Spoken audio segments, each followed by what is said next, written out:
carpintero en medio de la multitud, una cruz muy pesada en su espalda lástima.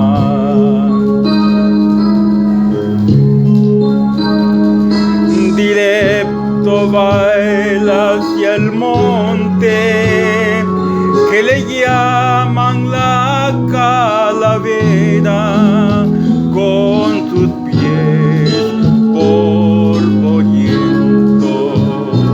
enmudeció y no digo nada.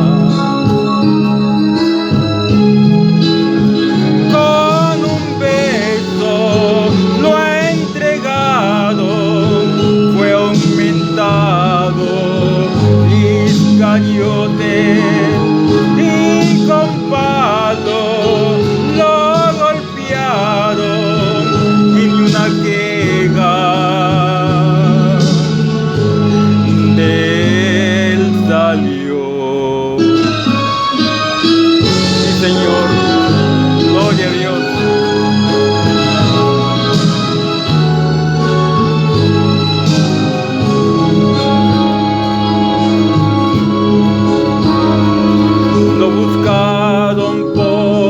Pararse en el templo a predicar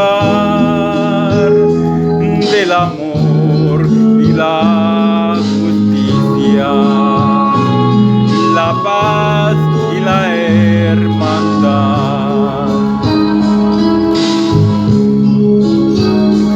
Crucificado está mi Cristo, martillado en los clavos, en sus pies y en sus manos, y su costado está sangrando.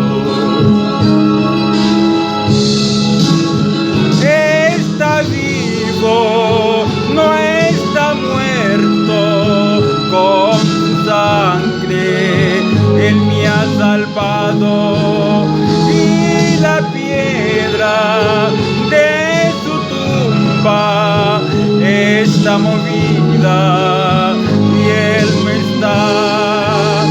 Tres mujeres van corriendo a contarle que lo han visto.